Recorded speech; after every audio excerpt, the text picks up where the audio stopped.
Like, if you turn on your TV and Terminator 2 is on, you're not changing the channel. That is just one hell of a moment. They did everything in camera. It's so good.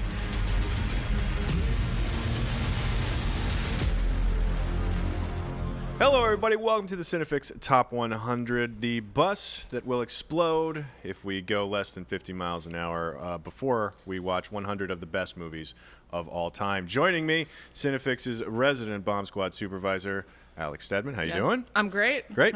And Alan Ruck's stand-in, Michael Calabro. How you doing, man? Good, dude. How you doing? I'm doing great. Doing great. Thanks for being here again today, Thanks for guys. having us, you know? And as usual, our producer Dan has provided us with an envelope that I'm not allowed to open until we get to the end. So I don't know where this movie ranks. You can't, but can I? I don't think so. Dan. Yeah, he's gonna Classic get mad. Dan. But we don't know where it ranks on our list, our bizarre algorithmically created list. But I'd wager it's somewhere near the top because it's Terminator 2 Judgment Day. Ba-ba-ba-ba-ba. And at minimum, I know that you're nuts for this movie. Yeah, I've made little secret of it. If you've watched the show at all or follow me on Twitter or know me personally, it's, yeah. Yeah, before I started this weird movie reference joke bit to it's introduce good, you yeah. guys, the bit was about Terminator 2 stan Yeah. Alex Stedman. But so Terminator 2 Judgment Day. How excited are we to talk about this? Oh, super excited. Right? There's so much to talk about. Yeah. Perfect action movie. I mean, like, we don't even have to hide that. Like, we're not even going to build up for that. Let's just start right now. It's like we're going to dissect what is one of the most, if not the most perfect action movie ever created. Yep. Okay. So everything else we say through that lens, please. Yes. But the pedigree, the basics, nuts and bolts of Terminator 2 Judgment Day came out in 1991. Of course, it was James Cameron's sequel to The Terminator that came out back in the 80s. What was it, like 10 years prior to that? 8, 9 years? Something like that, yeah. Terminator was like 84, right? Yeah. So not quite. I mean, it would have been So, like 5 or 6? something like that. Math. Well, 91 minus 84 is 7. I Yeah. feel I like we're did getting it. into the weeds. Hey, can you do my taxes next year? Because you're clearly more qualified. No, at I this can't. I than don't am. have time because there's too much to talk about. But yeah, I mean, the sequel to The Terminator, and this movie for me was just formative. 1991 for young Clint Gage was, man, that was a year. I mean, just a hell of a year for movies in general, by the way, before we even get into talking about this movie. But Terminator 2 was the biggest box office movie of that year. Yeah. Also had Robin Hood, Prince of Thieves, which features a lovely Bryan Adams track that is still in my head.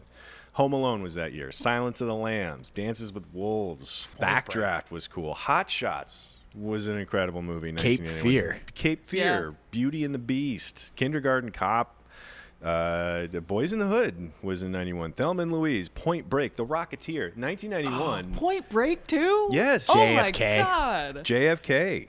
I feel like I have some good 91 representation on my list because I know, everything right? you just listed, I'm like, yep. 1991 Last was Boy Scout. a hell of a year for movies. Yeah. A hell of a year for movies. And Terminator 2, I think, like, destroys them all. Oh, yeah, in terms of, like, legacy and what you talk. Yeah. Like, yeah, for sure. Yeah. I mean, it's nothing but bangers up and down 1991. Yeah. It's Lots stiff of rad competition. movies, but there's only one Terminator 2.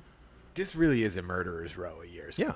And it's wild. It might be worth, like, a whole video at some Yeah. point. Yeah, Like, wait, was 91? Was 91 the best? And, Yeah. I and think so. Judgment Day just easily Yeah. soars over all of them. Yeah. Yes. So it eventually won Oscars. It won some technical category Oscars for best sound, best visual effects. Dennis Muren, Stan Winston getting named, which We're we're going going to talk about them a lot. plenty about them in the art of the scene section here in a little bit. Sound effects editing, makeup again for Stan Winston. He got double trophies that night. But then it was also nominated for cinematography and editing.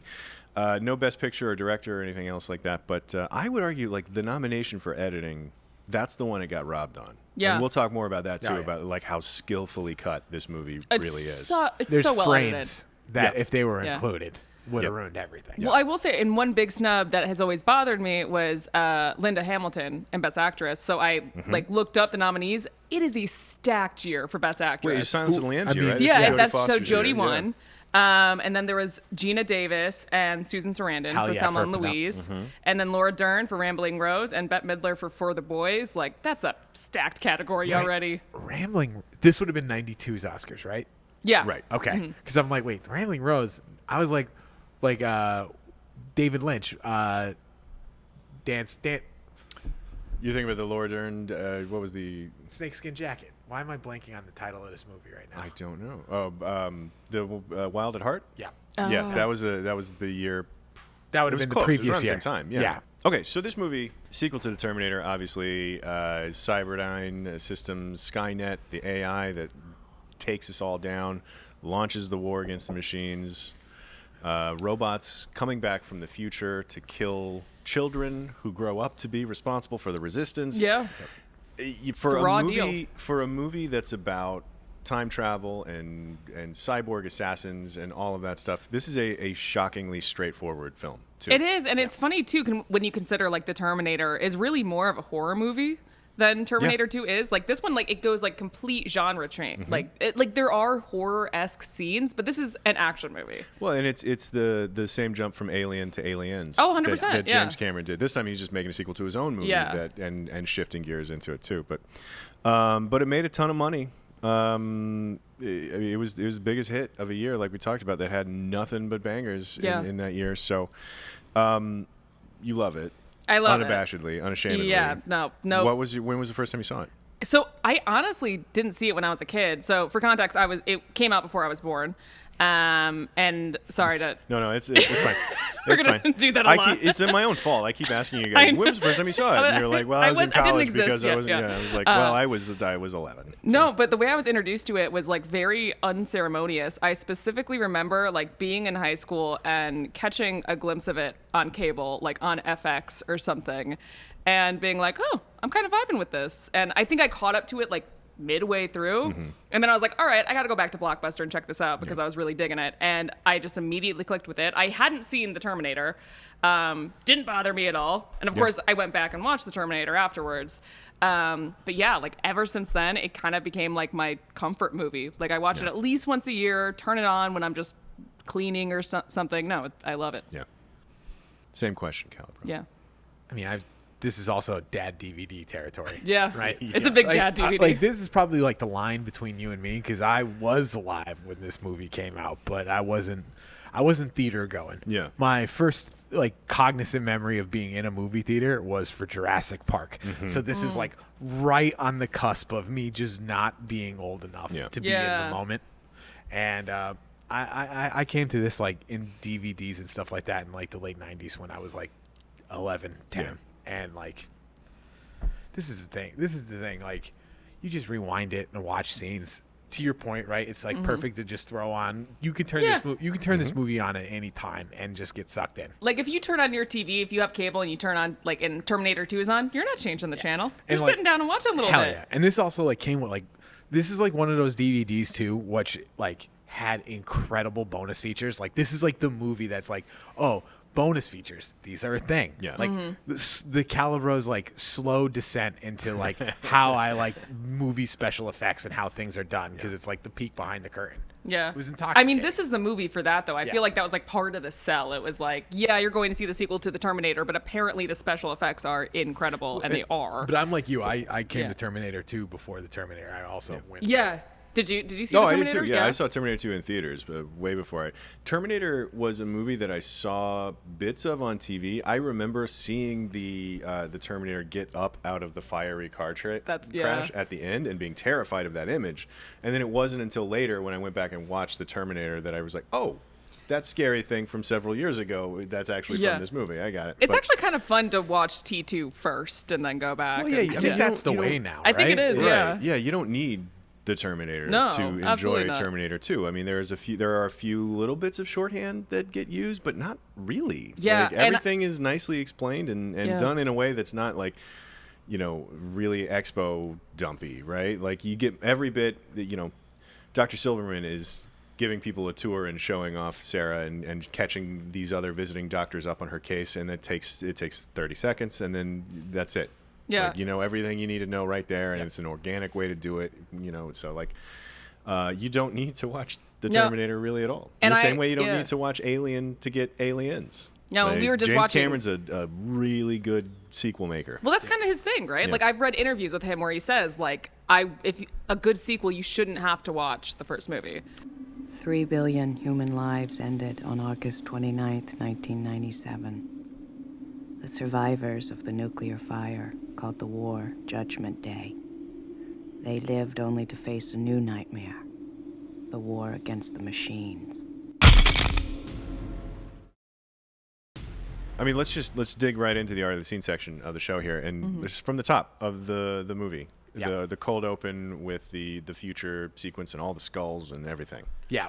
What's like great about that is like, just like all the different like filmmaking techniques they use for it, right? So like the crushing skull, that is actually like forced perspective that they use to get all that stuff done, and then like later.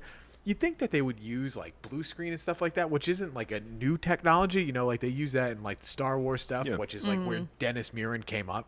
But like, you know, Cameron didn't really like that. So like he did all of those effects in camera. In order to do that, they basically had to like Russian doll a lot of these kind of shots. Yeah. So like they would, for example, like the scene where it's like multiple T-100s like shooting And like a wide shot. in like a wide shot, right? So it's like the ship comes and that is a miniature, and then they rear project that shot onto a miniature, like a full frame miniature that they like stop motion animate, right? And then they combine those two, and then they rear project that onto another screen where Stan Winston has the big like life-size one, and then that's where that one's shooting too. And it's wild to think that like it's like we need to make 4 or 5 different shots to nest them all so we could just rear project them one on top of one behind the other to get it. And it's like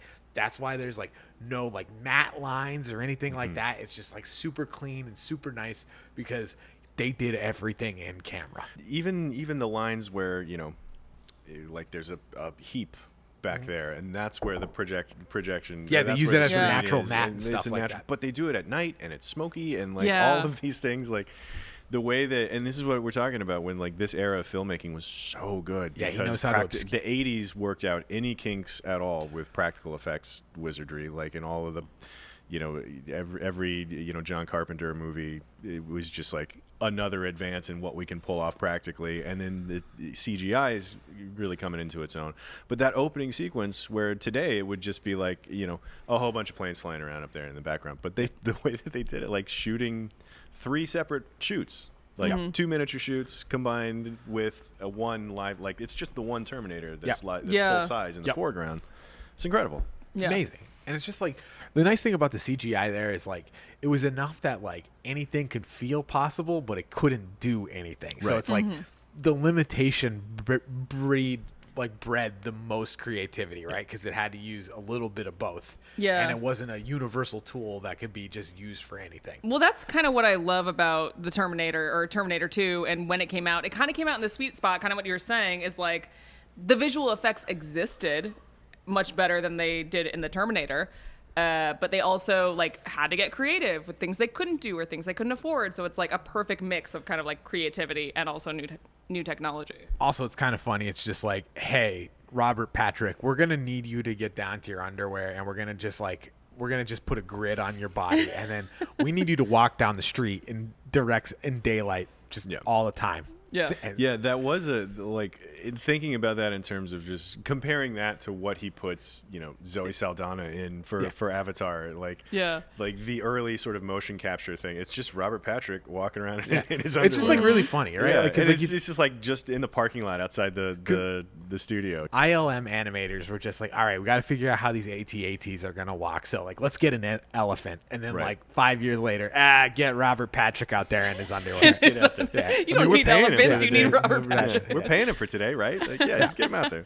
And we'll talk about this more later too, but it's like Stan Winston and Dennis Muren working together on this that paves the working relationship that makes like the T-Rex and the dinosaurs in Jurassic Park possible. 2 years They later. shared an Uber from Terminator 2 over to Jurassic Park. Like, 100%. It happened pretty quick, pretty much back to back. Yeah.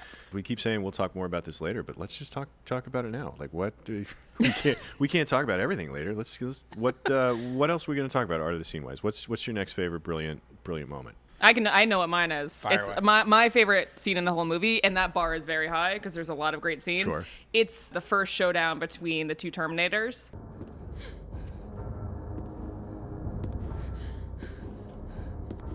Get down. And I really wish I could like wipe my brain to have never seen Terminator 2 and know nothing about it, but have seen the Terminator, because like you get so far into the movie without knowing that Arnold's not the bad guy anymore. Yeah. And they really, like, I'm sure it was spoiled in all the trailers because you can't Well, advertise that movie without it. There's like a weird Mandela effect, Berenstain Bears kind of sort of not conspiracy theory, that's the wrong word, but there are people that are like, well, you didn't even know until the theater, the trailers, and it's like, no, you did. You knew. I've gone back and watched the trailers. The very first teaser or something was just like, just a few images of the Terminator and also Arnold saying I'll be back, and that was it. And so like, but when the trailers that came out for the proper story, like you knew what it was. Come with me if you want to live. Arnold Schwarzenegger. Terminator 2, Judgment Day. This time, he's back. For good. Trust me. He was the hero by then. Yeah. He was coming off a Kindergarten Cop, so like 84 was his like frankly last heel turn. Yeah. Yeah.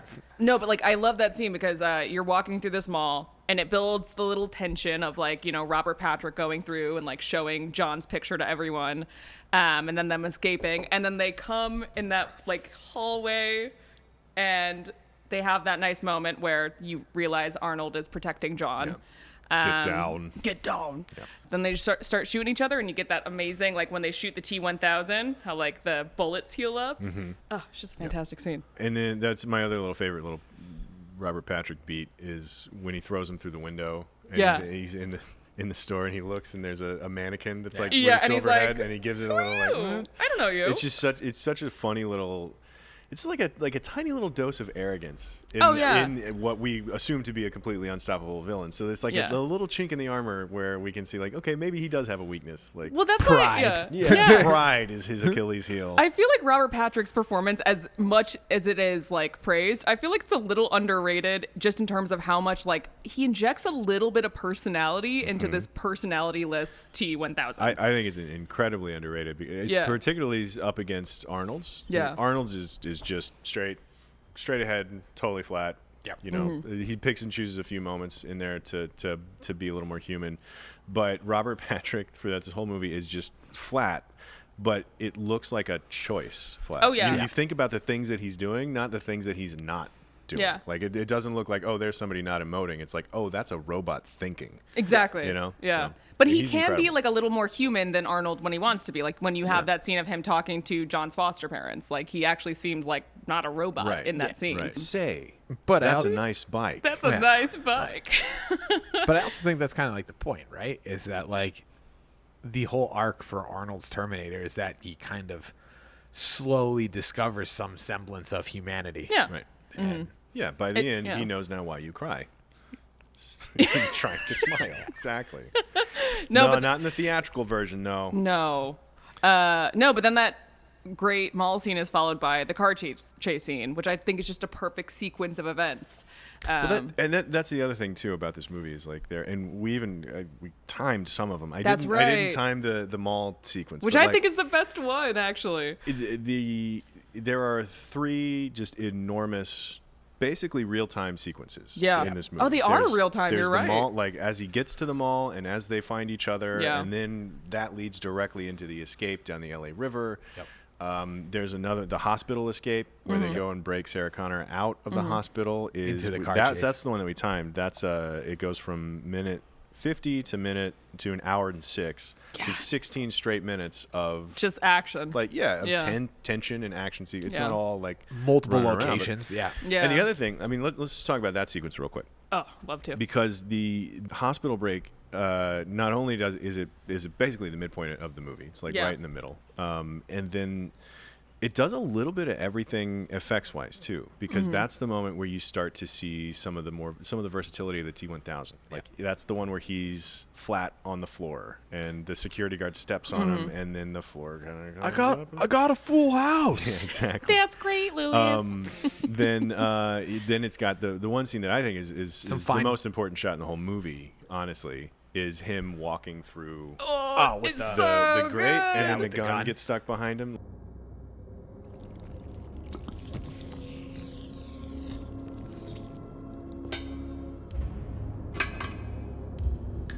That shot is incredible because number one, like that is an effect that we had not seen before.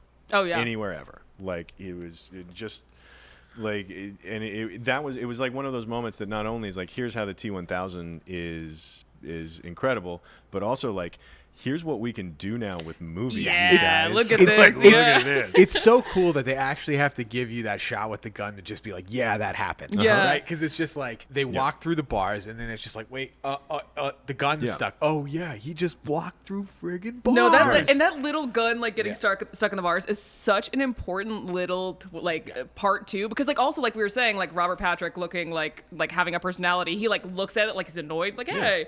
But then also like you said, it just reiterates that like we just saw a man walk through bars. And also the fact that Dr. Silverman sees it is Yeah. wonderful. Oh, and yeah. It's wonderful, because that's the last year, however many years worth of him just doubting Sarah Connor, telling her she's crazy. Yeah. And seeing it all as like, nope, it was totally real this whole time. Like, what happens to that man mentally after the events of this movie? I mean, fascinating. Like, I want that.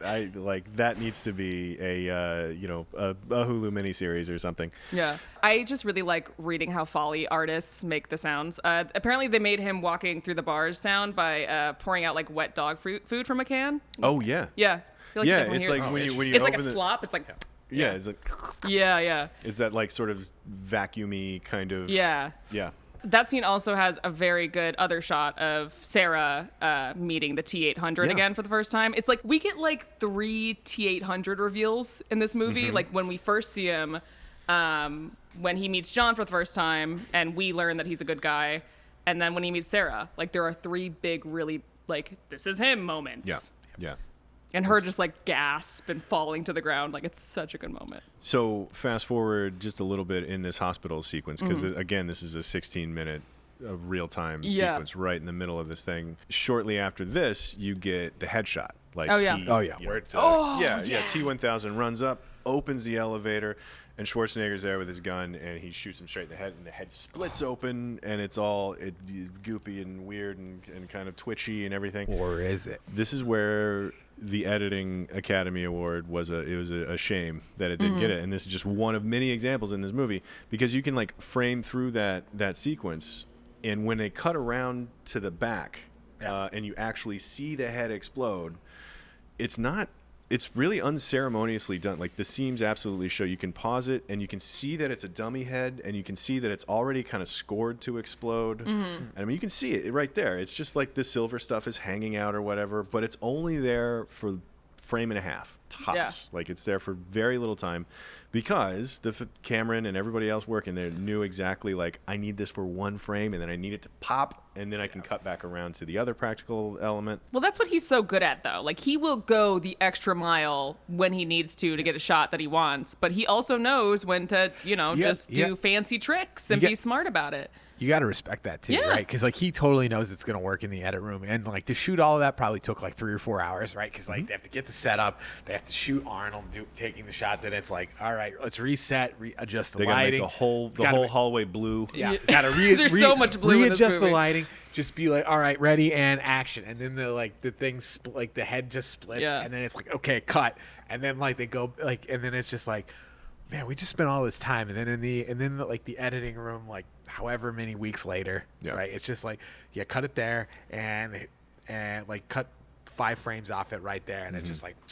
and it just works. I mean, it's just there's just a single frame on screen before it pops, and it's so obvious if you're just looking at that frame out of context. Which I mean, there's a sense that, Cameron did was like he did everything good enough, you know. Yep. But also he did it so skillfully because like there are a handful of other moments like that where you can kind of frame through the sequence. Like we were doing it with at the very end when the T-1000 like shoves a knife through a guy's back. And just kind of framing back and forth and trying to figure out like where the knife goes, and you can kind of see the knife bend back into place a little bit. And is that a dummy or something? I don't know, but it looks. I mean, it all looks great because he did it exactly enough, like exactly as much as he needed to do to get away with it, and he knew exactly how many frames he needed. Yeah, James Cameron, he makes expensive movies, but they could be more expensive. Yeah, so much of this whole movie is practical. Yeah, like, and it's in our sort of collective memory of this movie, it's one of the best CGI movies of all time. It won Best Visual Effects. Yeah. So the rest of that sequence then is them running through. We get this cool like he blobs down through the top of the elevator, and so then we get to see him like goopy and then stand back up and reform, and then we get to see him running. Yeah. We get more of the cool silver kind of squibs. Which are all practical, by the way. That's like really fun. It's like the squib pop is practical and like done on set, but then the heel is CGI. Right. And so you then get the sense of how unstoppable he is because he's running. And then he turns his arms into the hooks, basically, that he's grabbing onto the back of the car.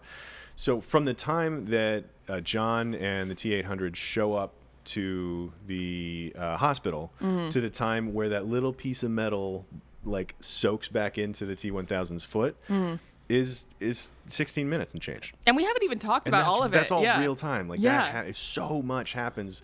Not only so much happens narratively, but so much is happening with like filmmaking techniques. It's an incredible chunk of a movie, and the stakes of it all were I want to get my mom back. Yeah.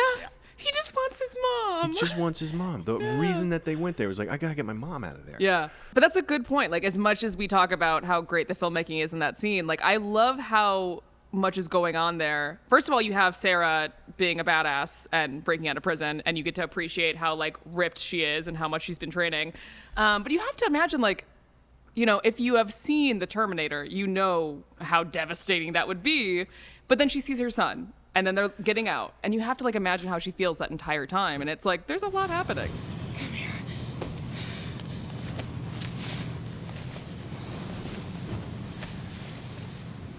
I said it was okay.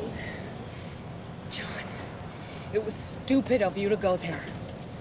God damn it, you have to be smarter than that. You almost got yourself killed.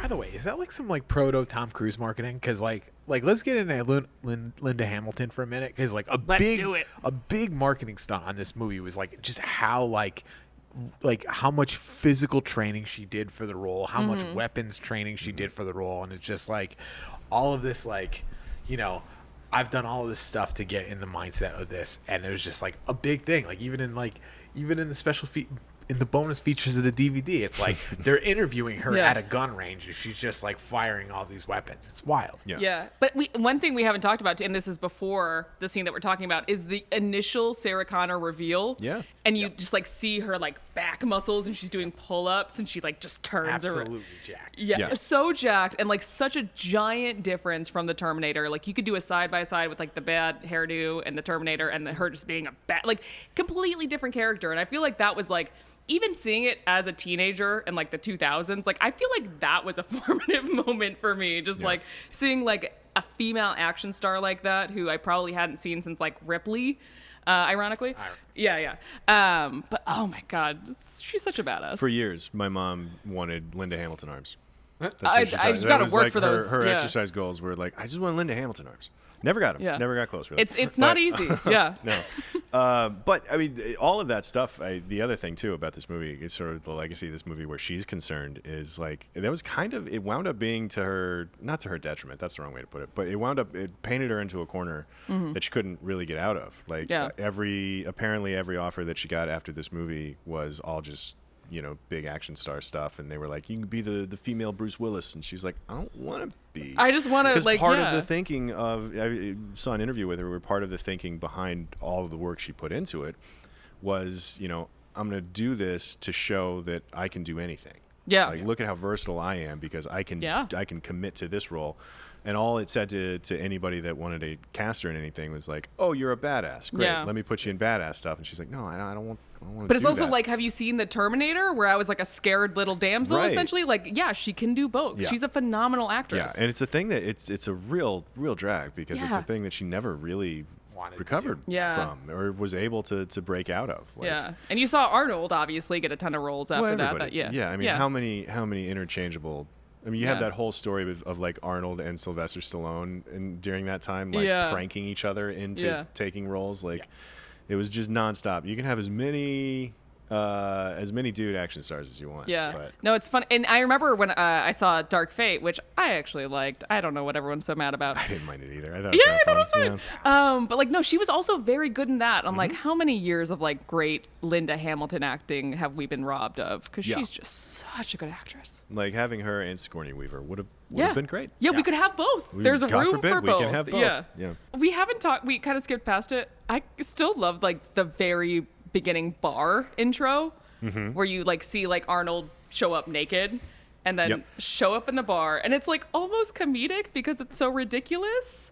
No, it's for sure comedic because then he was walking around and through the Terminator vision or whatever. My favorite moment in that whole sequence is the waitress, like checking him out, turns the corner and she goes, "Oh," like it's such a practiced. Oh, who is that? Like, I gotta, I wonder how many takes they got of that before. It was either perfect right out of the gate, or they did it all night long until they got it exactly right. Listen, every single person in that scene understood what was needed of them, and they did it. He's obviously a threat in this scene, but the way that they frame it, like, you kind of understand right away that he's not he's not the bad guy. Like, it wouldn't be him walking in this bar to Bad to the Bone if he was really the bad guy.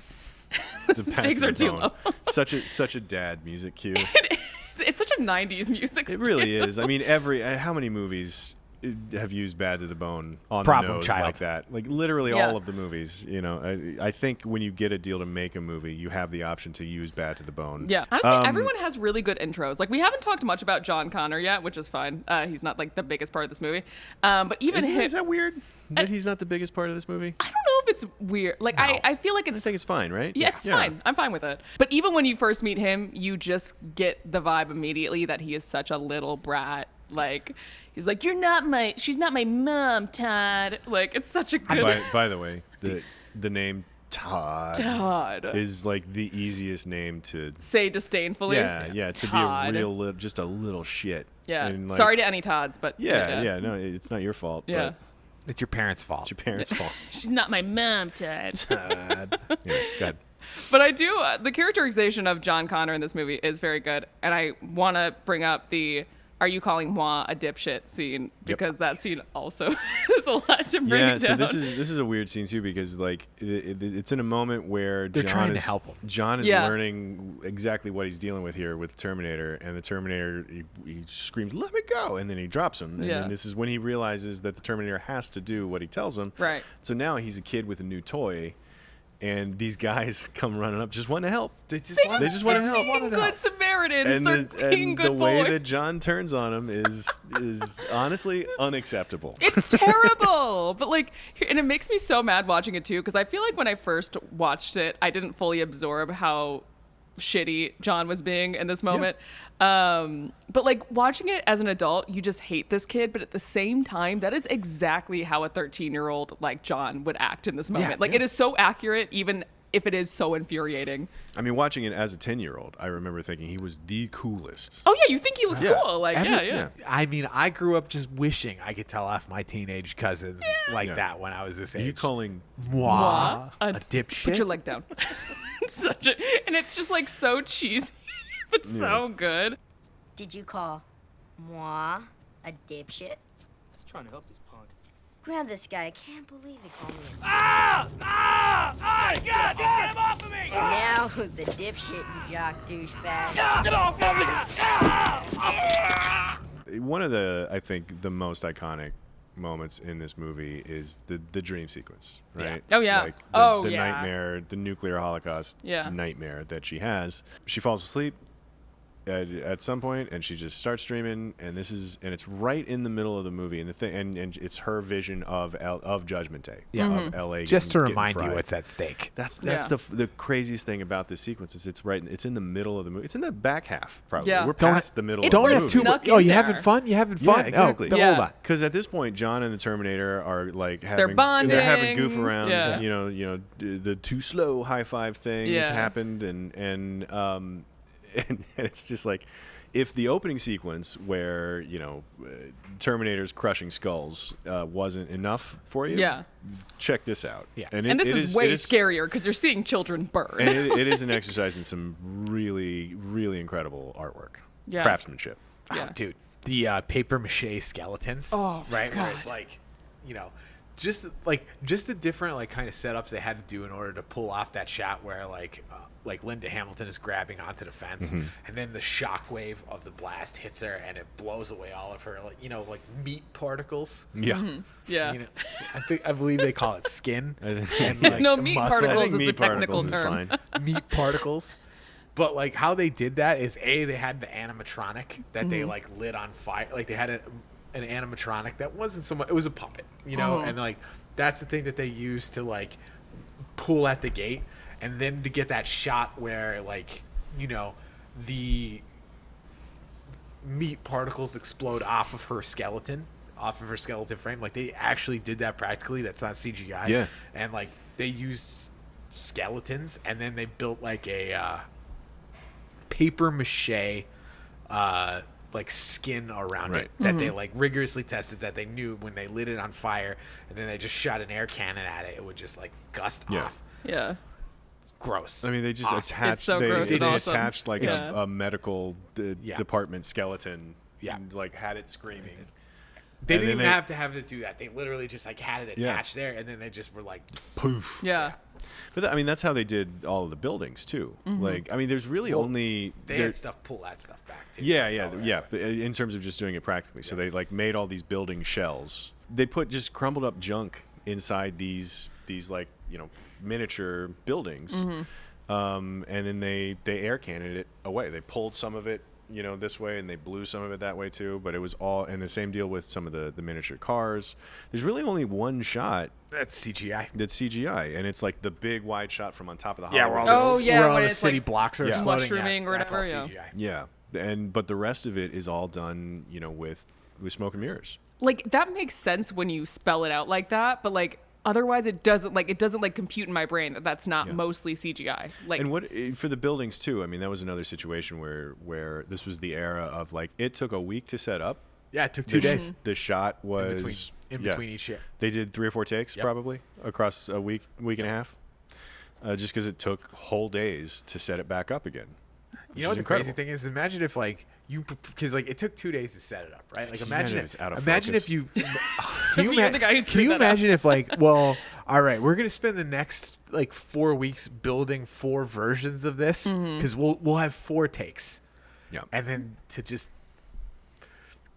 hair in the gate, right, out of focus. Like on film, like Light- somebody was changing a mag and they so accidentally they exposed didn't, it. They didn't tape close the mag, so there was Yeah. light leaks. The pressure to do that right, you don't want to be the guy that screws that up. incredible. No, but you're right too. Like where it is in the movie is perfect because like you have these sequences that are like nearly 20-minute long sequences, and then you have something of a breather in the desert, and then it's like, nope, just kidding. Yeah, You don't have a breather. Yeah, this is the breather. The breather Yeah. you get is nuclear Armageddon. exactly. Yeah, It's incredible. yeah. Oh, you know what else is a good scene? A good sequence? The attack on Dyson's house. Yes. Oh my God, with Sarah going full Terminator. That's when she's at her most fierce. Oh yeah. Yeah. She looks so freaking scary. Oh my God, and she is a woman on a mission. She does not care. So this is after she wakes up from this dream. Yeah. And then decides that And she has like to stop renewed it. vigor. Yeah. And like she's determined to go and kill Miles Dyson so that he never creates Skynet, so that it Yeah. never happens in the first place. Yeah. Because that's where her brain's at. And Yeah. she just marches up to the house and just starts just raining. Yeah, bullets. and of course Miles Dyson like has a family. He has a wife and a child, and this poor wife is like trying to get the child out of the room while she's shooting at Miles. Like, it's crazy. And that sequence too is so effective too, because it's like it's like there are these tender moments between John and Sarah that, you know, this mother and son are kind of back together, and it's kind of this sweet moment that we as an audience are aware of. But then you think about it, it's like from the Dyson's perspective, like, I just got shot. Yeah. They were having you guys are having like a moment These over there? guys are Like, having a what normal the evening. f- is happening? Yeah. they were having a nice night. They were having a nice night, and then their house gets completely like. I feel like Miles Dyson is among like stealth maybe most interesting character, because you have to think about the things this man went through in one night. Yeah. Like there's a line just shortly after the big action sequence, and they're kind of sitting down like explaining to him that he's responsible for the apocalypse, and Sarah makes this voiceover comment where she's like, he took it pretty well, and he says like, I feel like I'm gonna throw up, but like he did take it pretty well, all things considered. Yeah, and took it absolutely seriously, because he ends up like sacrificing himself to do the thing. He blows himself up. Yeah, and then he takes it seriously, because you have that great scene where Arnold is like cutting the skin off his arm, and it's like, and you have like, that's the other thing. Yeah. In the span of about 2.5 minutes, I think, like Sarah shows up and shoots up the whole house. Yeah. Then these other two people show up. One of them cuts his arm off open and like rips the skin off. And but he's you a see the robot, hand that and, he's been working on, that Miles has been working on. That is, I feel like there's a gentler way to do that. But that like, they skipped, but I kind of don't think so either. There's no way to do it Loses where its he effect. actually believes you. Right. You know? Yeah. Exactly. To your point. Yeah. Loses the effect. Yeah. Yeah.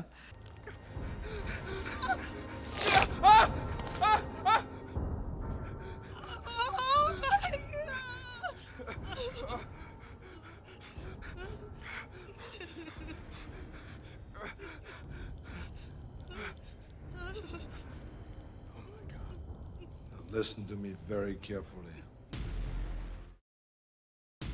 Is Miles Dyson the best character in the whole movie? He's not the best character in the whole movie. That's Sarah.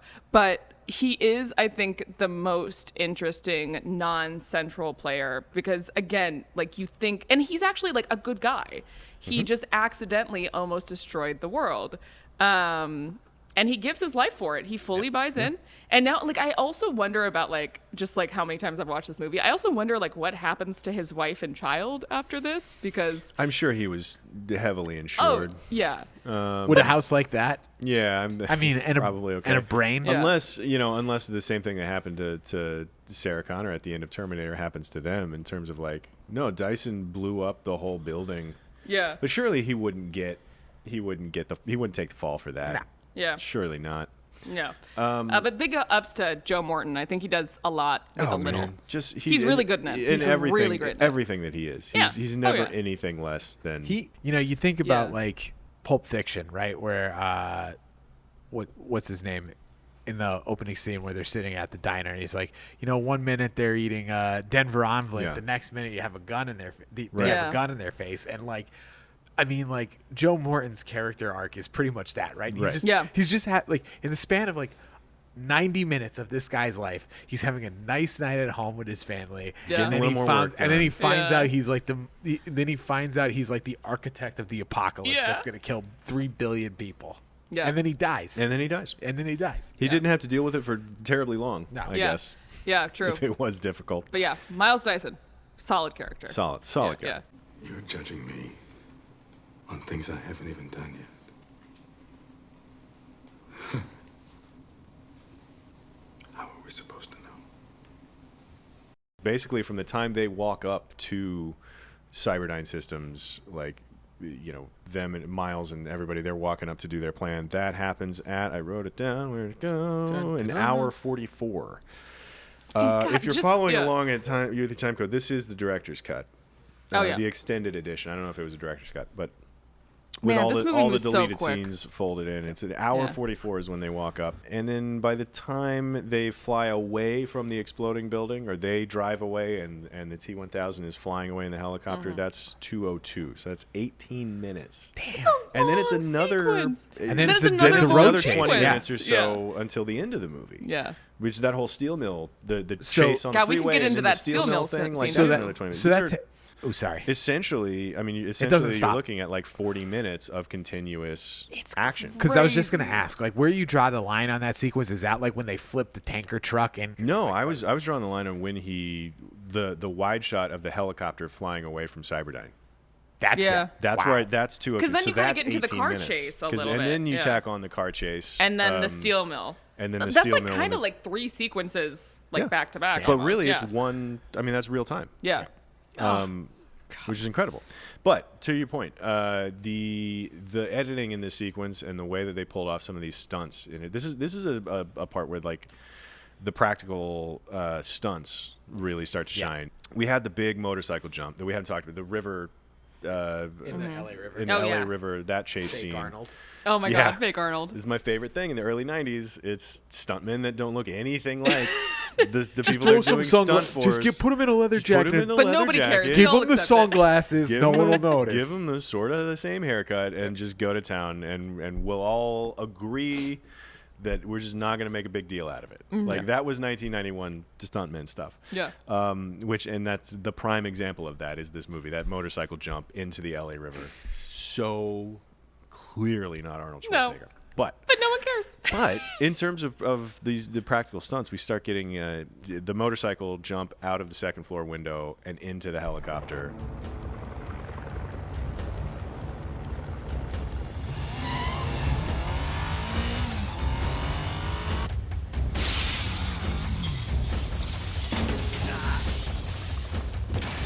Clearly reverse engineered from, you know, it'd be cool. Yeah, 100%. Somebody at some point was like, "Can I get a motorcycle to drive to? How do I crash a motorcycle into a helicopter?" It's like, well, you got to be on the second floor. It's like, great, done, we'll do it. It's like, well, hang on, why is there a motorcycle on the second floor of an office building? Like, what? Then you show him just driving up the steps. We'll get it there. We'll get there. But that's, don't you worry about it. Yeah, that's the prestige. What Jimmy Cam wants, Jimmy Cam gets. That's a Jim problem, not a you problem. How did we get this motorcycle out the window? What was it, 7 edits? Yeah, it was 7 edits to get it out. Like from the moment it the motorcycle crashes through the window. Close up on wheel spinning. Yeah. Wide shot of it driving through desks. Yeah. Well, there's a wide shot from the exterior wide, right, of the motorcycle crashing through the glass. Then it cuts to the interior wide of the motorcycle crashing through the glass, right? Then it's like the close up on it's like a tight shot of it flying through the air. Yeah. From the bottom looking up. Yeah. Then it's like the close up on the T-1000 like getting ready to attach himself to the landing gear. Then it's the shot, then it's the cutaway to the pilot being like, "Oh what? shit." Yeah. Yeah, and then he's climbing up again. Yeah. It's just this and series and then the bike hitting the ground. Yeah. It's and all of that to get, and it's clearly extended too. Yeah. You know, like the distance the bike travels through the air from the window to the helicopter is like doubled up a little bit too. But just to even get him up the stairs, like driving a motorcycle up to a landing and then turning 180 degrees and then up another. And I like that they show him doing it. Like he doesn't just like appear on the second floor. No, like he has to. Especially like a chonky boy like those police motorcycles. Yeah, like, exactly. But even that's done in 3 shots. Yeah. Because there's no way there's a guy turning like that clean. Yeah. So there's a shot of him going up, and then a close up of the wheel that's just kind of like scooting around the corner. Yeah. Just the back wheels scooting around the corner, and then another wide shot of him coming back up. Which like it paces the thing up a little bit on top of everything else, but like I don't know that you can turn a motorcycle like that in a stairwell. But they had to get him up there. Yep. Because somebody wanted a motorcycle to jump out of a second floor window, you know? Yep. But they also had to, narratively, like they also had to get the T-1000 in there. Because going back farther than that, like this is one of those problem-solving kind of threads to pull on, right? Because was it that we want the T-1000 to be in a helicopter chasing them in a truck? And so at that point, it's like, okay, well, how do I get him in a helicopter? Like he could have just wandered up to the fucking helicopter and got in, but like nope. He had to jump out in a motorcycle. They're like, remind me where the helicopter is again in the scene. It's like, oh, it's circling the building. Yeah, it's not on the ground. Okay, so how are we gonna get him in there? See, this is the difference between people like you and me. We have to assume that like he gets on the helicopter while it's on the ground. No, James Cameron, big brain, is just like, no, it's in the air. Yeah. Yeah. Yeah. So here's what I need. Yeah. I Yeah. need 7 shots between of it flying out a window. But prior to that, I need 3 shots of it coming up a stairwell. And all of this probably because it's like, can we fly a helicopter under a bridge? Yeah. That's the other thing. Because Oh in yeah. that chase scene, Do you think that's the genesis of the entire thing? I don't know. There's so many cool beats in this movie that don't happen without previous cool beats. I hope it was. Okay, we're gonna have we need this helicopter to drive under this bridge. Okay, great. Yeah. So why is there a helicopter? So why is there a helicopter? Well, the T-1000 got it here. Okay, so how do we get the T-1000 in a helicopter? Yeah. All right, well, he hijacks it. Okay, great. We'll have him hijack it up. No. He has to hijack it in the air. In the air, because it's already flying around. Because we're doing that scene where the T-800 is shooting all the cops and the helicopter. Where are we going to get all the blue light from if the helicopter's not doing the spotlighting? Yeah. But that's what I hope. I hope that's the case. And the reason that I think it's that way is because of you don't get to an issue where you're reverse engineering it like that. I don't think they yes-anded their way to drive a motorcycle upstairs. No. It's the driving the motorcycle up a set of stairs that I think you wanted to end up here. Yeah. And you're like, how am I going to get there? Narratively, it's such a good decision to have him chasing them in a helicopter, because if you think about all the chase scenes in this movie, he's already chased them in a semi-truck. He's already chased them on foot. So it's like, how do you up the ante? A freaking helicopter, baby. Yeah. Well, and then even after the helicopter, he's in another semi-truck chasing a junky little landscaper's truck. Yeah. Every chase scene in this movie, it's something different. And every at every step of the way in this movie, even just from a design perspective, the T-1000 is at an advantage. It was the same deal with the first Terminator. It's like there's a robot and then just a regular dude is back here to protect, and so you're at a disadvantage. And so they did that not only with the T-1000 and the T-800 in this movie, but also practically what vehicle is he in and why is he chasing it? And it's always a SWAT team van that can't maneuver really well, or But to your point, he's always chasing them from a place of advantage. Exactly. If it's a Arnold's on a motorcycle, he's in a semi. 18-wheeler and against a little dirt bike, you know, and then the helicopter against a SWAT team van. But all of that speaks to the fact that there are just some incredible goddamn chase scenes. There's so many. So what is the best car chase? In my opinion, is the one when they bust out Linda Hamilton, when they bust out Sarah Connor, which is ironic considering that the T-1000 doesn't actually have a car. But literally, they're hauling ass in that stolen car, and all he's doing is just fucking running down the street, in the mechanical, and then he leaps on, and then that's when he has the hooks, and they're just swerving as swing him off, and then they shoot him in the face and he falls off. I don't know, that one. It probably wasn't the most technically sophisticated, or it's quick too. Yeah. And it was quick. It's not technically sophisticated, and it definitely didn't take the most production resources to do. But I think that one leaves the biggest imprint in my mind. Yeah. Well, and because that's the first time that the T-1000 feels, inevitable and unstoppable, and all that is well, you also they had a car. He's just running. He's just running, and he's just running. And you saw that's immediately following the hospital escape scene where we really get to understand how versatile he is while also being near indestructible.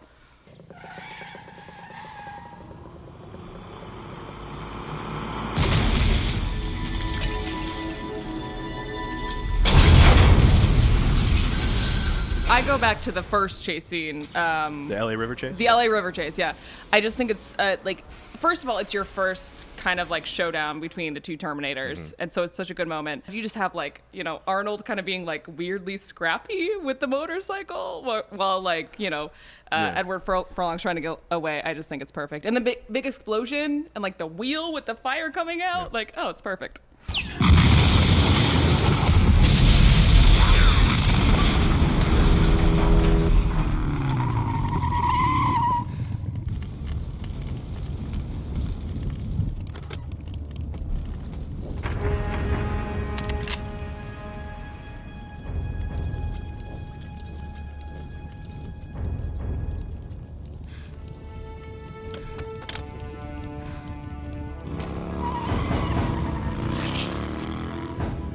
I gotta give it to the one we were just talking about before we started this. The helicopter and just the fact that that helicopter, and I think when we were watching it earlier, I think it made me actually comment on it because, like, look at how low that goddamn helicopter is flying. It's like just off the ground. Safe.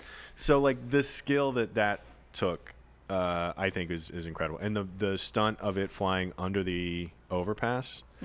That's such an understated thing. It is, right? Because it's just a helicopter. It's just a helicopter flying at the end of the day, but it's flying, and it just with feet to spare on either side and above and below under an overpass. Like the guts that it took to do that is so remarkable. And also, like, it's one of these, we've talked about it several times in the shows, like if you notice you're doing it wrong, like that kind of thing. So it's like, it doesn't look hard because the guy, whoever was flying that helicopter, was so good at flying helicopters. He's the James Cameron of helicopter pilots. The James Cameron of helicopter pilots.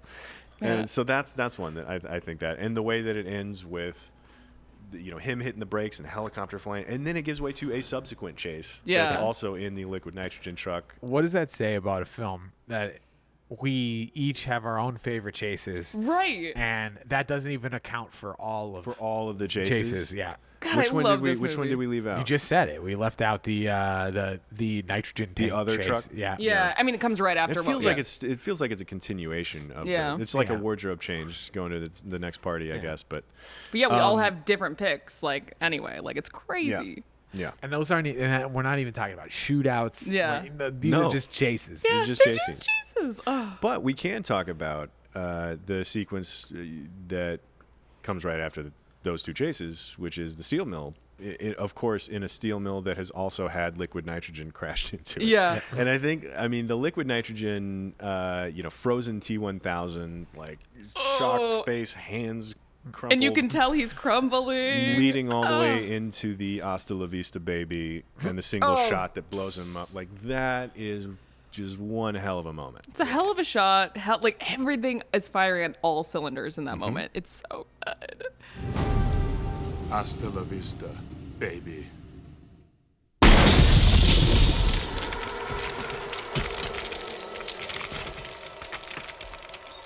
And the rewatch, we were talking about the lowbrow effects of it all, right? Where it's just like when they're fighting and throwing each other into the walls, and it's just like, how did I do this? Where they're interacting with the CGI, and you're like, wait a second. Oh yeah, and they were like, "That's not CGI. That's a man in a tinfoil suit." They actually put the T-1000 or Robert Patrick in a. It's a foil little suit. fight scene that results in the T-800's arm getting stuck in the gear. Off. Yeah. And there's a moment where it looks like, and frankly, what it would look like right now if they were to make it in the MCU, just the silver, CG mo-capped kind of whatever character throwing Arnold around. And we had to pause and be like, man, how did they do that? Yeah. It was incredible. Was Arnold throwing himself? And then you frame through it and you realize it's just a dude painted silver. Yeah. But again, it's so lowbrow. It's so genius. But it's one of those things that it's how the shots are composed. Yeah. So the trick there is he's only in the edge of the frame. Yeah. And he's moving quick the whole time. But they frame it to where you can just see his forehead poking out because they're low angle looking up. And it's Arnold. It's mostly a shot about Arnold crossing frame, and then the silver guy's in the background, and then there's another low angle shot from behind his hip, and the camera's always moving, and the guy is always just on the outskirts of the frame, so you're just getting a hint of silver. I mean, when you frame through it, it's clearly one of those guys down at the Venice Boardwalk who's pretending to be a statue. It's like one of those totally painted silver, tinfoil suit or whatever. Yeah. But it's it's one of those things where that's the type of effect that you needed to do to pull off the big computer visual effects that were starting to starting to take over. And one thing that I kind of was saying earlier about James Cameron is when he wants a shot of Robert Patrick driving a motorcycle out of a building into a helicopter, he'll make it happen. He will go every single extra mile to make that happen. But he knows when to just say, put him at the bottom of the frame. Yep. It's fine. He's so smart. The thumbs up. The thumbs up. I did 11 minutes on a whole video about the thumbs up. It's so perfect. I could gush about it forever. It's one of my emotes. It's one of my go-to emotes in Fortnite. There you go. Yeah. It's absolutely I love the thumbs up so much because it's just saccharine enough. Mm-hmm. It's like just cheesy enough, but like not too much. And you have like just Edward Furlong and Linda Hamilton just acting, like just being devastated in this steel mill. Yeah. And just right before that, you have the Arnold line of, I know now why you cry. Like, it's so perfect. But it is something I can never do. Yeah. It's like, I get being human, but I am not human. Yeah. I'm going to go melt myself real quick. Yeah. But there's something great about it, too, that I like. Like the thumbs up, because there was the Hasta la Vista callback. Yeah. That was a more sort of on the nose kind of evident callback. But the thumbs up is a callback to a thing that was in slow motion while Sarah was doing VO about how, well, he'll never get drunk and hit John. Yeah, like, yeah. He'll never leave, which is another scene that I love. And they're just kind of doing thumbs up. Yeah. And so it's like, it's not, a meal is not made of the thumbs up to begin with. But then it calls back at the end, and it's just enough, right? It's just enough of a callback to be like, oh, God, I'm so sad now. Yeah. So. Yeah. Can you imagine, like, that scene without the thumbs up? Like, you can have it of him just, like, slowly lowering into the lava, but, like, come on. Yeah. That's how we... Yeah, it's so good.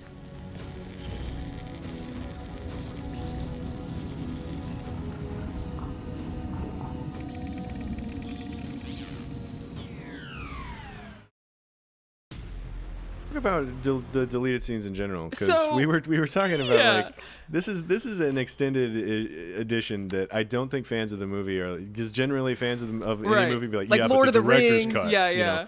But this is not one that anybody cares about. Like, as a big T2 girl, reason. I'm like, yeah, you can just watch the theatrical. It's fine. Yeah. But there's one thing that I think is an exception, and it boggles my brain that they cut it out. It's after they escape, they break Sarah out of prison, and they're in this gas station kind of like healing up their wounds, and they go into the T-800's little CPU to turn it into and that scene is so important because it, first of all, plays with Terminator lore. So in the theatrical cut, he says like, I'm a learning computer. I learn as I go. So basically he's already the artificial intelligence. Yeah. But in the deleted scene, he says like, I'm in like, I think it's like read only right now. And if you change it to like write, like I can learn. Yeah. So it explains that lore. But also in that scene, Sarah goes to destroy the CPU and John stops her, and they have this whole argument about how Sarah doesn't trust him, which I think is totally believable. And then fair, you know, like it's hard to get over. And then you have John kind of have that like leader moment of being like, hey mom, if you want me to be a military leader, you have to like let me make decisions. And it's such what a whiny little shit. He's so whiny. His like squeaky little voice. But for me, like more so, like I've read a lot of fans kind of like dig into like what the whole like, you know, read only to write mode means for the lore. But I think it's just such an important character moment for Sarah and John. Like her believably having that reaction to seeing the Terminator again, and then John stepping up to kind of fight against her after breaking her out. I think it's so important, and they cut it out for time. No! My way, John. Don't kill him. It, John. Not him. It. Okay, it. But we need it. I think, honestly, I wouldn't be surprised if they cut it out for quality as opposed to time. He said he cut it out for time, James Cameron. I do not like any of the writing or the performance or anything of that scene. I can do without it completely. What? Like the one scene that the scene that I like most, or the bit that I like most of that chunk, is like how they shot the opening up the head port. I do love that, like, yeah. And that's just a bit of some more like, you know, trick photography. Yeah. Solid use of twins there. Yeah, they built a set. Linda Hamilton has a twin sister, and they built a set with a fake mirror.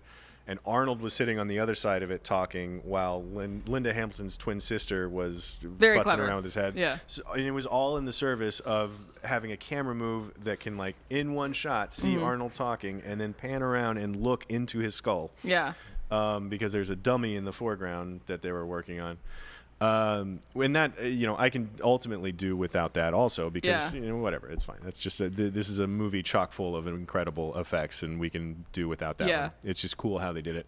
But, like, to your point, like, already the T-800 is a learning computer. Yeah. That's fine. So I'm fine with losing that. What I what I think that it takes away having that scene in there where they switch him to a learning computer. It takes away some agency from John to me. Like the fact that John is able to sort of allow this machine to learn and help this machine learn without flipping a switch and without doing something that's like mechanical or logistical and doing it more like there's more emotional resonance to that for me I think than just literally flipping the switch, though. I feel like, but like. I mean, I got to turn my Terminator to learn now. I got to I got to turn it to learning mode. But he chooses to do that. I would argue it gives him more agency because otherwise it's just learning already. Well, yeah, but he's just doing it. It's also on the nose because it's also like I'm gonna be a leader. You gotta let me lead. Whereas like she just kind of does that anyway, and we can kind of see subtle? that happening. No, well, it's subtler now that they don't have that scene. I would argue. But I think it makes total sense for Sarah to have the immediate impulse to kill the Terminator like she has the impulse to kill Miles Dyson.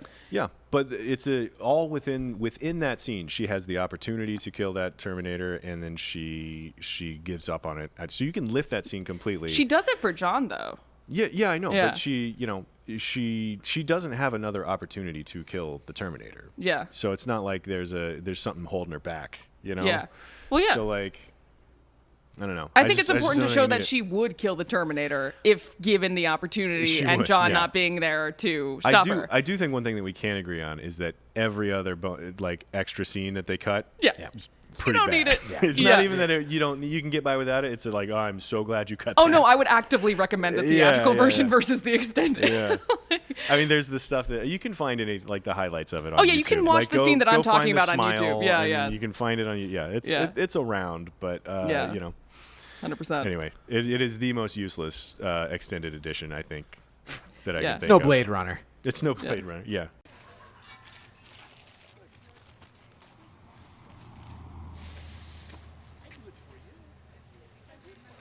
That's good. Maybe you could practice in front of a mirror or something. So let's dig into the lists here, the movie lists. What already on the channel? It was on top 10 action movies of all time. It was on. We did a list about best pre-bullet time CGI effects. Oh, so CGI from the it's a very 20th century. Specific list. That's a very well, like doing best CGI of all time. Like once bullet time happened, like everything kind of shifted a little bit, and then it's got a bunch of honorable mentions. You didn't even mention it was on the top 10 practical effects of all time. Top 10 practical effects of all time, of course. As it should be. Like a whole 25 minutes dedicated to it, I think, if I remember right. 10. Should have 25. Should have been 25. Yeah. That's why we're doing it. That's why we're doing this, so we can get another hour's worth of content around Terminator 2. Honorable mention in Best of the 90s, I think. And weirdly enough, an honorable mention. Only an honorable mention in Best of the 90s? I know. I think that's the one I didn't write, so I don't know. Wow. But also a mention in the Best Indie Films list because it wasn't a major studio film. So we were trying to slowly find the definition of what an indie film is, and technically T2 is kind of an indie film. So, but it only got a mention in that one. Yeah. And also it got a shout out on the best villains list too. So it's we talk about it plenty, and we've done things you didn't know, lots of homemade stuff, 8-bit. Like I said before, I did a whole thing about the thumbs up. We love this movie. Yeah. Here on CineFix. So. Is there not? Because we started this episode by calling it without a doubt the best action movie or most important. Is there not a best action movie? Most perfect. Most there perfect? is, yeah. No, it's on there. Top 10 action movies of all time. That was actually a two-parter episode, if I remember right. Sci-Fi. Sci-fi. Yeah. I put it on sci-fi. More time travel shenanigans. I would put more this on time travel. Shenanigans, yeah. There's bound to be a category in the time travel list that's like the future coming to kill you. Yeah. I guess. So there's no real active time travel in this movie other than they just arrive. Yeah. Was this on? AI, yeah. We talked about Terminator 2 a lot, and I did a whole thing about the evolution of AI on movies, like starting with Metropolis. I mean, is there I feel like this is the most famous AI movie, nothing else. No, 2001. In The Matrix. Oh, okay. Yeah, fair enough. I think this one is it's a pretty big genre, I guess. Yeah. Yeah. There's room for everybody in that genre. Yeah. Big 10. Yeah. Put it on worst extended editions. I think we can agree on that. But I don't know what other lists to put it on. We'd have to it's pretty well well represented. So Yeah. like I think we'd have to invent a list that it just for it. I mean, I would put Sarah Connor on like best action hero list. Yep. For sure.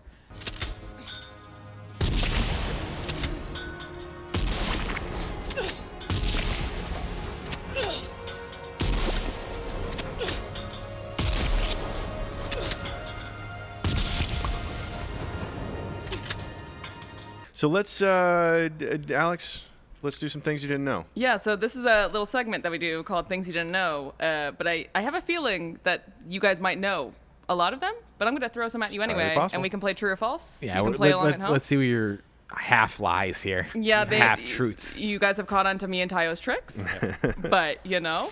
All right, number 1. Production took so long that John Connor's, or Edward Furlong's, voice and height had to be altered. I'm gonna say false. I'm gonna go true on that. I'm gonna say false because like I altered. What do you mean? I'm trying to figure. I'm trying to Like, get real. yeah, so trying like, to get real semantic with what you mean. So by it. basically, I'll just like go, hitting like puberty in the middle yeah, of shooting, yeah. and like they had having, to voice, account bro. for it Yeah, some way. exactly, yeah. Because he does have a squeaky scream for a chunk of this movie. So Yeah. True. Yeah, I'll go true. Yeah, true. Okay. Well, you're right. It's Hey. true. Yeah. Hey. Oh. Yeah. You got me gun shy with all of this. I I'm know, like, I was gonna say. It's a trick question somehow. Yeah. No, he had grown. His voice had grown considerably deeper, and he had grown taller. This resulted in the voice having to be dubbed in the editing process, and to keep his height consistent with Linda Hamilton's, he had to stand in a hole in the ground in some scenes. His young voice is left intact only in the scene where he and the Terminator are talking about why people cry, because James Cameron wanted to sound dramatic and thought the original audio was better. Oh. I love that James Cameron just. I don't know. You know, when stuff makes you sad. Yeah. All right. Yeah. We All right. nailed one. You got one. For one. All right. Moving on. For the LA River sequence, Arnold Schwarzenegger was in pain because he could not wear a glove while cocking the gun. His fingers would get stuck in the mechanism, tearing his skin off. Ooh. I'm gonna go true. Yeah. Because you're talking about like the spin The maneuver. spin, with yeah. the Yeah, gun, exactly, right? yeah. And he, Yeah. That's yeah, true. true. Yeah. Because he did learn how to do that. He did. Yeah. Yeah. I do remember that. That's true. Hey, and also 6-2. gnarly. Jeez Louise. Yeah. Yeah, so he practiced the iconic twirl so many times that he ended up tearing the skin on his fingers over and over again. The problem was that it was practically impossible to twirl the actual shotgun, which caused the team to make a modified prop with an extended lever. The scene was also tough for Edward Furlong, who got hit again and again by Schwarzenegger's shotgun. That's pretty great. Yeah. I just periodically. Yeah, just like conked with the. Sorry. Yeah. It's great. All right, that's 2 for 2. Cool. You guys are killing Nailing us. it. All right. Tom Hanks was the first choice. I'm sorry. No, I think that was left over from last episode. No, it's not. It's not? Okay. Tom Hanks was the first choice for the role of the T-1000. Yeah, we're gonna. However, this idea was abandoned as the studio considered Tom Hanks too nice for the role. I'm gonna go false. I'm gonna go false. But I I'm don't gonna think go my poker true face- for Groundhog Day. I don't think my poker face was very good. You guys are correct. I do love the casting rumors for the T-1000 are great. One of the ones that I find most fascinating was at some point they considered bringing Michael Biehn back, the actor who played That's Kyle what we- Reese. yeah. That's such a fun. It's such a fun idea that I'm glad they didn't do. Yeah. You know? Yeah. Like, it's because I like what they were thinking, like to bring another Swap. Terminator back with the face of John's dad. Yeah. Like, Michael Bihn's great. I'm kind of glad he isn't in the theatrical cut. Like, yeah, this movie is about Sarah Connor, John Connor, and the Terminator. Like, I like that it ended up that way. The scripted explanation for the T-1000 taking Kyle Reese's appearance was that Skynet had somehow gotten a hold of Reese's DNA and used it when designing the new Terminator model. The idea was abandoned due to fears that audiences would be confused. Yep. And they, probably would have been. Nice. Yeah. According to Robert Patrick, Billy Idol was originally cast for the role of the T-1000, but had to drop out after a motorcycle accident. True or false? I'm gonna say true. I'm gonna go false. I mean, I'm not going to make you guys agree like I originally said I was Okay. going to. All right. True or false? Yeah. True. Clint wins this one. TorF. It is true. TorF. It's too detailed. I should have known. Yeah. Too specific. Well, no, but you have to, like, me and Tayo can just switch a name in there. So you got to keep that in mind. Yeah. We're sneaky. Robert Patrick was like the third or fourth choice. Oh yeah, no, he was not the first choice. Yeah. No, in an interview with The Hollywood Reporter, Robert Patrick says Billy Idol was set to do the role. As I understand, I can tell you that I saw Billy's image when I went to Stan Winston, who was the SFX makeup producer. After I got the role, unfortunately, he got into a motorcycle accident and busted up his leg, so he wasn't able to do physically what the role demanded. Which was run like a robot. Yeah, just do that. Yeah. Can you imagine though, like Billy Idol, like as the T-1000? Billy Idol, yeah. That was wild. I feel like that would be too distracting. He doesn't really have to do much, you know? Yeah. But I mean, just in terms of like, I'm watching Billy Idol now, yeah. not that's where my head would be, I think. All right, next one. Linda Hamilton suffered permanent hearing loss filming Terminator 2. That I believe. That woman had to fire so many friggin' guns. Yeah. And she's like around a lot of explosions and stuff like that. I'll go true. Yeah. You're right. It's true. Nailed it. According to James Cameron, Linda Hamilton took out her earplugs in between takes in the elevator shootout scene and forgot to put them back in with dire consequences. When a fake gunshot sounded, she instantly and permanently received hearing loss in one of her ears. That sucks. Yeah. Sorry, Linda. That's a loud scene too. Yeah. I feel like if I would have had to pick the scene that did it. That's kind of what you guess. Because it's that like tinny yeah, really sharp pops. Mm-hmm. All right, got one more. Got you one more. Ready? Let's do it. Let's do it. The heat from the steelworks set was so intense that the production set up several AC tents for actors and crew. Arnold Schwarzenegger reportedly rushed to the aid of an extra after they collapsed from heat exhaustion and provided medical help until EMTs arrived. True or false? False. It's not even a real iron place. They all recreated that fate. Yeah, I'm gonna. I want to believe that he would do that. That he would help his fellow man like that. But that's the believable part of this lie. Yeah. Outright lie. False. You guys really come on. Yeah, that's an outright lie. It's just outright. Yeah. You made the whole thing up. Yeah. So the steelworks set was actually pretty cold. Yeah. The vat of molten steel was actually a much less dangerous substance, which needed to be kept fairly cold to maintain correct consistency. To maintain the illusion that the characters were in scorching hot environment, they were constantly being topped with spray-on fake sweat. And we got the lie from something that Sandra Bullock did in Our Brand is Crisis. So she saved a crew member suffering from heat exhaustion. So Sandra Bullock is the hero. Yes. Sandra Bullock is the real hero. So the moral of the story is Sandra Bullock is our hero here. And that's it for me. All right. TorF. TorF. Good quality TorF. Yeah. I need a vacation. Let's just get into of course, the most important. I mean, tied for most important. There's things you didn't know, and then there's Calibro, you mean mine, the most important one. Yours is the most important one. Yeah. How would Nicolas Cage improve this film? Of course he would. There's no argument there. We're just talking about how much it better it should be. And who he would be. I'm going the Joe Morton route. Really? Yeah. Oh, I think Joe Morton's perfect. Yeah. No, I don't think so, man. Joe Morton, you got to feel real sorry for Joe Morton. Is like an everyman. Yeah. He's just like, just super innocent. Aw shucks. Yeah. Oops, I made the apocalypse. Cage could play that. Like the thing is that like what Cage does well is convey emotion or exaggerate emotion, and the whole point of the Terminators is to not do that. Yeah. So like it's kind of, I think Cage. I guess what I'm trying to say is like Joe Morton accepted the fate that like he's gonna his work is gonna murder 3 billion people in a very Joe Morton way.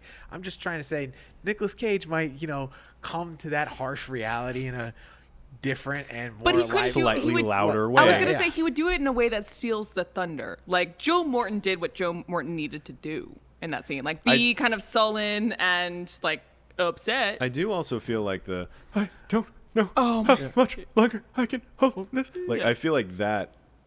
I feel like Cage's version of that would have been similar. Yeah, I mean, like true. Stanley Goodspeed, right, or whatever. Like, what's the name of his Stanley character? Goodspeed? Yeah, from The Rock. Yeah, mm-hmm. Like he kind of played a guy like that. Yeah, it's just like I don't know. I think that movie that role leaves a lot of room for emotion, and that's what I'm looking for in a Cage performance. He can also be one of the terrible, like the doctors in the mental facility. Yeah. You know who I wanted to be? And this is give me Raising Arizona Nicolas Cage as Todd. That's what I was gonna say. Todd was my pick. Yeah. Nicolas Cage yelling, "Shut up, you piece of shit!" Like that is where Nicolas Cage really like brings the cage to the party. Yeah. In that role, I think that's a because those scenes become instantly more memorable. I think. If Nicolas Cage is there, and so that's a way to like elevate an already perfect movie. Yeah, so. I would say that's for me the only pick. Like I would like any other role I think wouldn't be as good, but Todd, he would make a great Todd. Yeah, I would love to see it. I'm trying to get him on set more than one day. Listen, this movie's expensive enough. No, I understand. Yeah. So. Listen, I think we can skip the masterpiece discussion because yes, oh, come on, we've already had 100%. Yeah, that's what we've been talking about for the last hour. Who's your MVP? Sarah Connor. Is it Sarah Connor or is it Linda Hamilton? That's a Where in the twain do they meet?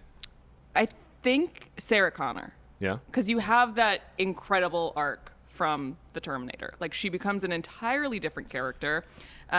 She is a badass, but she's also very maternal. And also, I don't know if we've talked about lines yet, but I feel like a really underrated monologue is when they're in the Dyson house and she's like, "You men only know how to just..." Like, there's so many good monologues, which also is a credit to Linda Hamilton. But yeah, overall MVP, Sarah Connor. Sarah Connor? Yeah. Yep. I would agree with her on that. I would agree with you. Sarah Connor. It's either Sarah Connor or it's James Cameron. Yeah, and James Cameron is no slouch in this movie. Yeah. I just think like it's Sarah Connor's story. It's Linda Hamilton's. The first time he's gonna break the like highest grossing movie of all time, right? Kind of thing. I mean, and it's a sequel. Sequels are always hard to make. There's very few trilogies, and all of which are very beloved. When the second movie is the most beloved movie in it. And right. I mean, I guess, second act of the opera. Yeah. I mean, I guess or whatever. I wouldn't call Terminator 3 trilogy. No, we don't talk about Terminator. I wouldn't call it a movie. That is the weird thing about the legacy of this movie is like there's sort of a I am become death kind of energy to the like all of the just insufferable sequels that it spawned. Yeah. Although Dark Fate is not bad. And Sarah Connor Chronicles. Thank you. Yeah. Thank you. Exceptions, rules, all that, blah blah blah. But no, I mean, I think it's Linda Hamilton. Yeah. Just because like everything that James Cameron put in place to make this movie work, like it doesn't if the core of the movie isn't so well done. Like Linda Hamilton's work on this is the thing that like sells it, right? Yeah. Like I mean, in the same way that you need the practical side of the effect to sell the CG side of the effect, like you need the heart and the soul of the movie to sell a frankly bonkers conceit. Yeah. Like this is the least like intimate, the least grounded conceit for a movie that you can get, which is just like an artificially intelligent robot assassin from the future is coming back to kill your son because later he's it's like, wait, what? Hang on. But it's such a touching and heartwarming movie in spite of all that. You know exactly where the important stuff is, and it begins and ends with Linda Hamilton. Yeah, and you can't imagine another person in that role. No. Like I can't. Like it's Linda Hamilton or bust. Yeah, I mean, there might have been other actors that could have done a really great job, and the movie would have been just as successful. Yeah. But it wasn't. It was Linda Hamilton, and she nailed it. Although I will say another very good Sarah Connor is Lena Headey in the Sarah Connor Chronicles. I did enjoy Dark Fate. Right? I liked it too. Doesn't belong on any lists, I think. Other than like, maybe we could do the Terminator movies in chronological order or like in release order. Like maybe it deserves to be on that list. Yeah. Where did it end up on your list before we open this off limits envelope? I don't think mine's gonna be a giant shock. It's my number one. Number one. It's my favorite movie of all time. Something's got to be number one. Something's got to be number one, and I think I'm the first of us to get a numero uno. So I'm a little honored. There's like no competition. It's my favorite movie of all time. Don't think it'll ever be topped. Fantastic. It's just snuck on my list. It's at 100 for me. 100. It was the last one you put on there. It's there, man. What a pick, though. I'm at one, and you're talk the way that you talked about it this whole time. Because it's great. Because like I don't have like the childhood emotional attachments to it that I think you guys do. No, I didn't watch it until high school. That's my excuse. Yeah. I mean, it was for Independence Day anyway, so. Yeah. Which also I'll use it. I'll really use it high for this. Which also wasn't really high on my list. But this is it's 7 for me. Number 7. Top 10. Top 10. So we got a 1 and we got a 7. And let me see real quick about Dan. Oh wow. I don't know how I feel about this. It was Dan's number 7 too. Wait, that's weird. That puts me on the same. Wait, what are the same chances page of as that? Dan? I don't like that. Wait, but like we got 3 people in their top 10, and then still on your list. It was on all 4 of the It was lists. on all 4 lists. Someone's number 1 and 2 people's top 10. Let's see. Here And we go. it's got to clock in pretty high. That's the back. You found a top 10. Dan, you found a top 10 final ranking to be revealed in a future episode. So it's top 10. What? So it is top 10, but we don't know which. Dan, Wait, you he what left is this? too. Dan left. What the is this? He left. I'm gonna f***ing say all the I want now because it is ridiculous that he You're just expects making me people to bleep watch. And what have we been talking about? Like I'm an hour, appalled. What? hour and a half. I wanted to know. To I'm just throwing in a fuck. What? Dan, I quit. to be continued. Are you? Man. I can't. We are not responsible for this. this. You found a top 10, and the way that he phrased it on here was, you found a top I 10. was- Congratulations. Here's your golden ticket. We didn't win anything. No, this isn't a... Please watch the next okay. episode. I'm sorry if this didn't. Yeah, I mean, hopefully we find out we can actually rank a movie next week. But the movie that we will be talking about next week is Vertigo. Hopefully it's not in our top 10 because we'll Pitch never know where it lands. Yeah, I'm rooting for it to be ranked much lower than that, so we can actually find out what it's ranked. But thank you for talking Terminator 2 with me. Thank you for being here to listen to us talk about Terminator 2. Thank you, of course, again to Tayo Yakin, who's producing for us, Ryan Franzen, our TD, Jamie Parslow, who is scribbling something on a whiteboard. But you know what? I'm in my outro, man. I'm not even going to look anymore. It's too late. You in the blew it. zone. And Dan... God, go to hell. Yeah. Go to What the- honestly. I Damn can't it, believe Dan. you did You this to ruin me. everything. So once again, Dan is not getting a thank you. He's on a plane right now. He knew what was coming. He was knew like, it was "Peace." coming. But we'll see you guys next week. Thanks again. Bye. Bye, everybody.